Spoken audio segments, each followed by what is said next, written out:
And we got to a point where we realized it wasn't viable.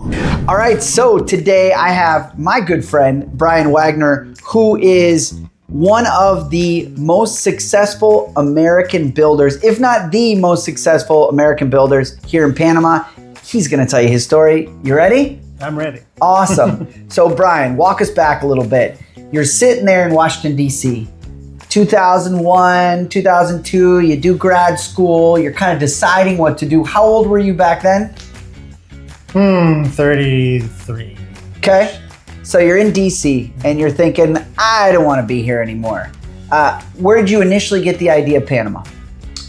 So yeah, fast forward a little bit. I would say 2005, 6 is when I was working in an international development projects. Okay. And you know, I'm an entrepreneur at heart, and so I'm working on these projects, but I'm really always kind of thinking, what can I do? You know. Sure. So by 2006, 7, I was talking with a buddy just like you, and just like, let's go do something else, you know? Okay. Let's quit our jobs. And he worked for Price Waterhouse, actually. Okay. Smart friend. Nice. Really smart buddy. And we're like, there's more to life than sitting in DC and having, you know, our corporate jobs. Although mine wasn't corporate. But. So that was kind of where the seed started. Like, let's do something different and see what life has, you know, out there. So you fly to Panama. Correct. So on February 13th, 2007, we fly to Panama without much of a plan, really. Like, let's check it out. Let's, you know, see what we can learn. And that was it. That was the plan. And how long did you stay down here? Well, we're in 2025. Yes. 18 years. Never left. 18 and a half years. I love it. So you get down here and you're looking around. What made you decide, okay, I think I want to try maybe building something? Yeah, so you know, back then, and you were here, right? So back then, pretty much everyone you met somehow they were a broker.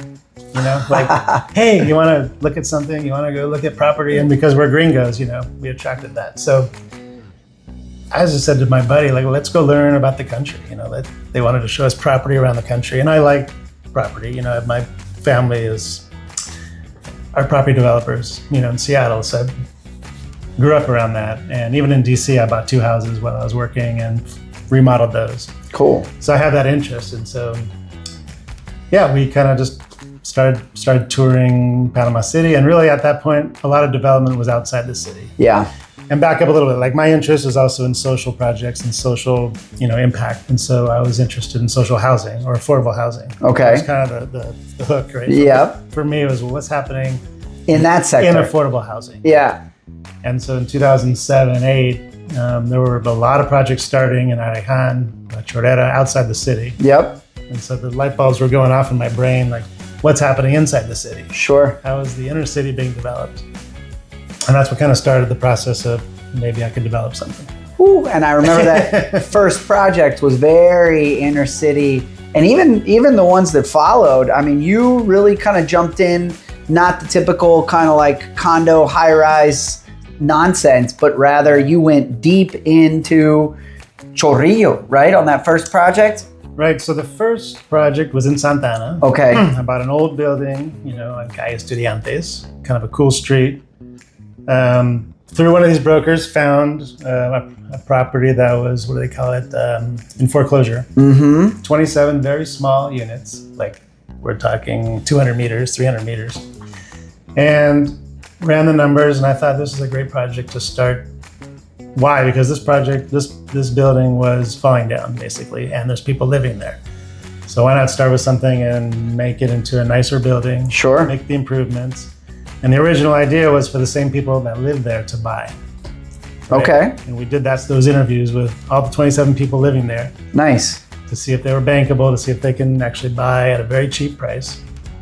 And that's how it started. And that's how I learned. That was kind of the learning project. Crazy. Which at the end of the day, you know, taught me what I taught me, but there was a lot more to learn. That's the thing. Yeah. And that was just the first project. So, okay.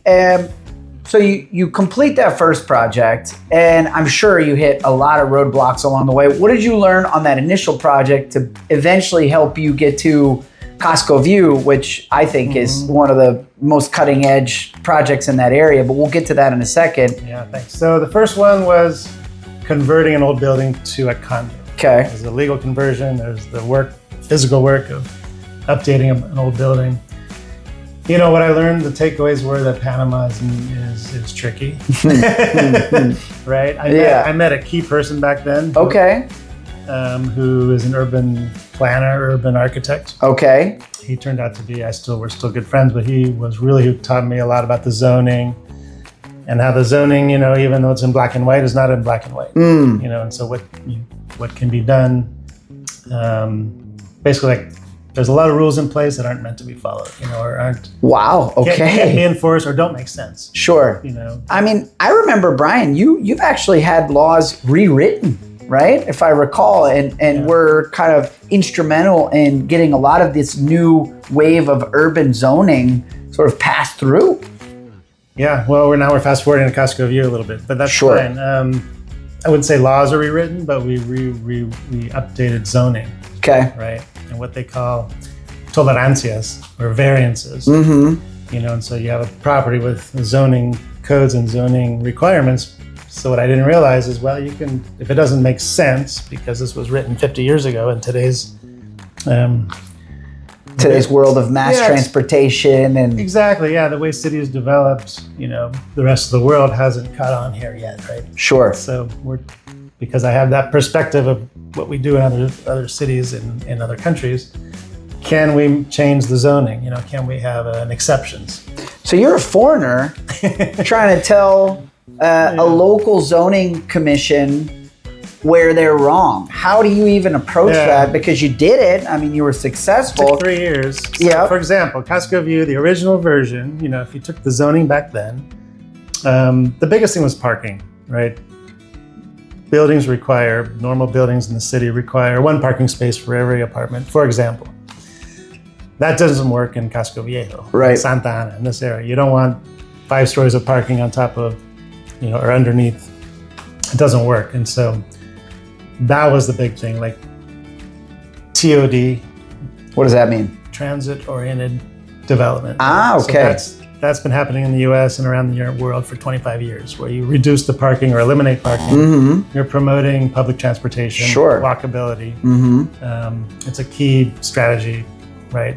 And here they hadn't hit yet. So he brought This is the very first application to be like, let's reduce the parking to 1 level. Yeah. And we're going to promote public transportation and try and make it more affordable, right? You reduce the parking, you're also taking away costs. Cost, exactly. Yep. Yeah. So that was, you know, turned down twice by the Ministry of Housing. Okay. By the technical teams, and everyone didn't understand it. And even though I was working with, you know, the foremost urban planner in the country. Yeah. Manuel Trute, who was also then the director of city planning here for one of the administrations. Okay. Previous administration. Yeah. Smart move. So we eventually got it through, but it took 3 years. Okay. Got it. So you learned from this guy, and he became sort of an advocate and a spokesperson for what you were trying to do. 3rd time was a charm. Yeah. So it failed twice. And now, just so you know, the changes that you made, I've seen them applied in El Cangrejo. I've seen them applied in Bellavista. Like, that's really, that moved the needle. So let's fast forward to your next project. So now you're looking at Casco View. You're feeling all good about this first successful project. You get some pre-sales on your Casco View project. So Casco View, I was an early buyer. I remember back then it was a smaller project that you guys ended up completely redesigning, probably about 2 years in. How many people had originally bought during that point, and what was that like, going to your buyers saying, well, it's a different project? Yeah, so this building was designed. We had approved plans. We were pre-selling. This is a big lesson learned, you know, like you can start pre-selling a project, but when you get into then costing it out, you know, and the economics of it, in our case, what happened was we had sold probably 20, 30 units in a 100-unit building at that point. And we got to a point where we realized it wasn't viable, right? The design wasn't viable, the size of the apartments, the volume, the economics just didn't work. Once we got into talking to investors, like seriously talking to investors. What's interesting about Panama is you can do what I did, or anybody can do it, that you can design, you can get pre-approved plans, like a master use permit. come up with nice renders and sell, right? Sure. Yeah. And before you really have a viable project. So in our case, that's exactly what happened. And we talk about that. I mean, the idea is that that's not unique. That's the game plan down here. Is you test the market, you get some momentum, and then nothing's set in stone until it's set in stone. You know? Yeah, but there's obviously there's a risk like you took back then and others took. So in our case, we had to talk to everybody, offer them the option they want their money back, or offer them a discount in the new project, right? So I'd say half decided no, more because they just didn't want to wait so many more years. Sure. And the rest stayed. Yep. So then we had to redesign the whole thing, redesign the whole project. And actually I switched architects at that point too, because get a different perspective. So you delivered, and the project came out really nice, by the way. You guys delivered 3 years ago or 2 years ago? A year and a half ago. A year and a half ago. So talk to me about sales in 2024. Yeah, so the year before we finished, sales were poor. Sales were, look, the area's in transition, We're on the edge of development. Yep. Now it's much better, but 2 years ago, even from then to today, there's a big difference. Huge. So night and day almost. And our market changed. Yep. With COVID, the market changed. So a lot of people now are investors or people that fly in and out and they want the investment. So now the project, so you asked about sales. 2 years ago, I think we had 2 reservations. Imagine. Which is pretty bad. Sure. Yeah. With a completed or almost completed building. And yeah, so 2024 was last year was pretty bad. We were also starting up the hospitality project. So there's 136 units in this project. About half is for hospitality now. Okay. So we have a lot of investors investing. So when you say hospitality, right, you're so referring to... these are furnished apartments. Yep. Kind of boutique style. And what we did was, think Airbnb, VRBO, Expedia, all that stuff. Sure. But we're really focused on a much broader market than vacation rentals. Yep. Right. So we're doing a lot of digital nomads. Relocation is a big thing. Medical, that whole industry. People come for, a week to 6 months. Yep. So we've retooled, recalibrated. Retooled our marketing. And And what's really interesting is people book for a week and they stay for 6 months. I love it. Yeah. Yep. We didn't. And then sometimes they buy. We've had 3 people buy. Yeah. Yeah. It's that kind of building, and that kind of vibe. And it wasn't like that 2 years ago. And now it is. So no, I think it's come out great. What's the future? What's the future of that area? What do you see? Yeah, well, you asked about sales. What's interesting this year? Yeah. Let's get to the fun part. 2025. There was a lot, I'm not going to lie, there was a lot of stress because here we are all dressed up, and things are looking good. And, sure. And rentals are starting to get better. Yeah. We created a new brand around the hospitality. So this year, things are clicking. We've had 19 reservations. Hey!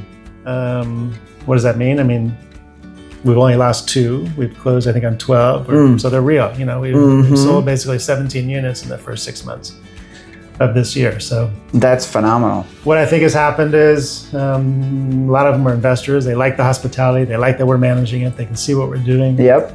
They see what's going on in the area. We're on top of it in terms of the management side, and they can see what's happening in the area. And there's a lot you can't see. And so there's a lot of private investment that I know about, so we can talk about that. Sure. There's a lot of public investment that's coming in the next 2 years. Yep. So people that have that vision understand how cities develop and they want to get in now. It's still very early to get in. Agreed.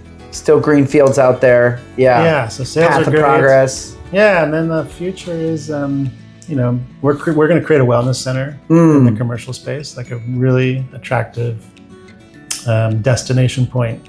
Okay. For urban wellness in the city. Okay. With different kinds of therapies and treatments and some unique things. I love it. That's what you have to do in this market is differentiate yourself because, we don't need another tower with no soul, no viable business model for the commercial space, no real distinct messaging to the market. So Casco View has come out, it's gone through a lot over its 10-year development cycle, but now it's thriving, and so are you. So congratulations! Yeah. No, we've been buddies a long time. We have, my friend. Yeah, for sure. Yeah. No, I appreciate you sitting down and talking, and hopefully you also found this useful Brian Wagner will drop his information down below. And thanks for doing this. Appreciate you. Awesome, Thanks. man. Cool.